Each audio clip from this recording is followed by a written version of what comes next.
Hello, my name is Joey Manning. I live in Knoxville, Tennessee, and I'm in the music production program. I interviewed Stephen Massey, a fellow student in the music production program who's been writing and recording his own music for more than 10 years. I could not connect with him to record his answers, so I'll be reading his answers. Here goes the questions. What do you see as a role of the visual arts in society today, particularly in your profession? Visual arts in society has grown tremendously in the last several years, but in very specific forms. While visiting museums to view more, traditional visual art has seemingly declined. The rise of video and photo viewing has been astronomical. With the popularity of smartphones and personal devices surging, content for those have been in high demand. In the audio profession, a platform like YouTube has driven adding a need for a strong visual alongside what used to be just audio. New communications and media technologies make imagery almost instantly available. Do you believe that this is having a positive or negative influence on your field or industry?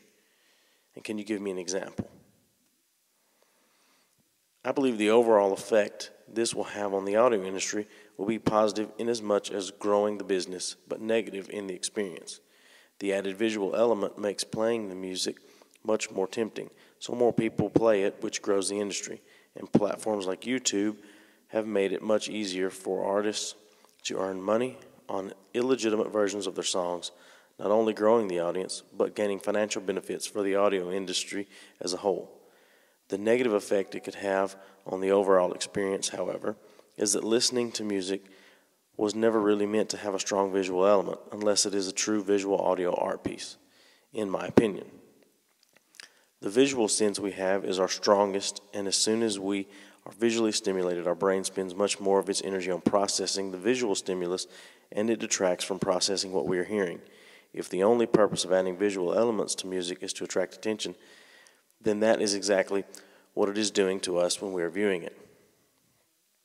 What are popular images do you see that are frequently repeated throughout your industry? Music videos are the standard for a visual art element that is added to a piece of audio. The standard styles that are popular come in view every day, whether it's a sad story of a 20-something who is in love or the financial and sexual success of an arrogant musical artist. There is not too much that is new under the sun these days. Who's one of your favorite visual artists, and or what is your favorite style of visual art? Films are my favorite style of visual art, and my favorite artists within that genre when it comes to the visual element are Wes Anderson and Quentin Tarantino. How has your knowledge of famous artworks influenced your creative process? From the visual world of art, filmmaking has been what I have studied the most. Knowing what I know from that process aligns very well with the audio process. The writing, planning, and production are done very similarly. So when hearing or reading about how directors, writers, and cinematographers create, it can often be applied to working with audio. Thanks for looking and listening. Good luck with the rest of your degree programs.